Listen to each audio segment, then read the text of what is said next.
اٹک jail کے قیدی number 804 Imran Ahmad Khan نیازی کے جرائم کی تفصیل ملاحظہ فرمائیں۔ پہلا جرم، جس ملک کی غریب لاچار عوام کے ہزاروں لوگ ماہانہ کینسر سے مر جاتے تھے، اس قوم کو چندہ جمع کر کے 3 کینسر اسپتال بنا کر دیے جہاں 70% لوگوں کا مفت علاج ہوتا ہے۔ جرم نمبر 2،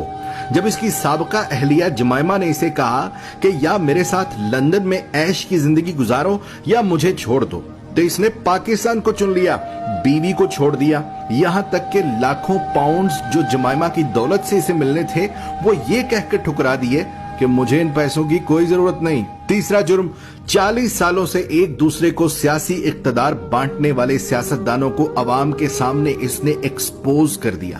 بچے کو سمجھ آ گئی کہ یہ لوگ عوام کو بے وقوف بنا کر باریاں لیتے رہے اور ملک کو تباہ و برباد کر دیا، اور جب اسے بار بار کہا گیا کہ تم بھی آؤ اسی نظام کا حصہ بن جاؤ، آؤ تیسری باری لیتے رہو، تو اس نے کھل کر انکار کر دیا کہ اس ملک و قوم کو لوٹنے والوں کے ساتھ اتحاد نہیں کروں گا۔ چوتھا جرم، اس نے اپنے اقتدار کے دوران مسلم دنیا کو اکٹھا کرنے کی جسارت کی، حرمت رسول صلی اللہ علیہ وآلہ وسلم کا مقدمہ عالمی برادری کے سامنے رکھ دیا اور دنیا کو مجبور کر دیا کہ وہ ہمارے نبی پاک صلی اللہ علیہ وآلہ وسلم کی شان میں گستاخی کرنے والوں کو پاگل قرار دیں، اور اس کی تو قرارداد بھی پاس کروا لی۔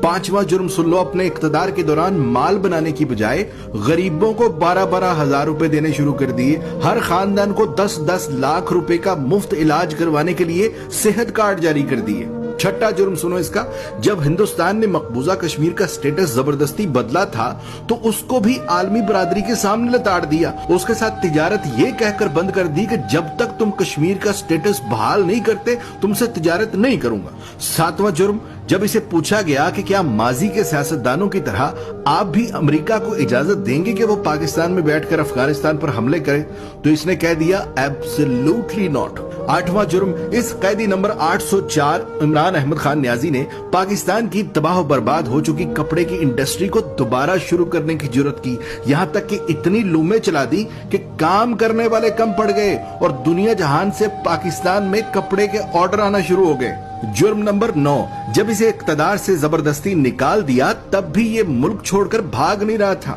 حالانکہ بار بار کہا گیا کہ چلے جاؤ یہاں سے ورنہ انجام برا ہوگا، مگر اس نے کہا کہ کوئی اپنا گھر بھی چھوڑ کر کہیں جاتا ہے اور پاکستان کو ہی اپنا جینا مرنا سمجھ لیا۔ 10واں جرم، جب اسے کہا گیا کہ باقی سیاستدانوں کی طرح تم بھی مغرب کو زمینی خدا مان لو، جان چھڑا لو اور ان کے آگے سر جھکا لو، تو اس نے نہ صرف خود انکار کر دیا بلکہ اپنی قوم کو بھی یہی سکھانے لگا کہ جھکنا صرف رب کے آگے ہے، کسی انسان کے آگے نہیں جھکنا۔ جرم نمبر 11، جہاں نئے سینما گھروں کی ضرورت تھی وہاں اس نے رحمت للعالمین اکیڈمی بنا دی، جہاں اسکولوں میں ڈانس ٹیچر، میوزک ٹیچر بھرتی کرنے تھے وہاں اس نے اسکولوں میں یکساں نصاب اور قرآن و حدیث کی کتابیں لازمی قرار دے دی۔ 12واں جرم سنو، اس نے غریب اور امیر کے لیے ایک جیسا انصاف مانگنا شروع کر دیا، کہنے لگا غریب کا بھی اتنا ہی حق ہے جتنا امیر کا ہے۔ جرم نمبر 13، PIA کا جو امریکہ میں روز ویلٹ ہوٹل ہم نے اب گروی رکھا ہے، یہ اسے 2 سال پہلے آزاد کروا کے قومی اثاثوں میں شمار کر رہا تھا۔ 14واں جرم سنو،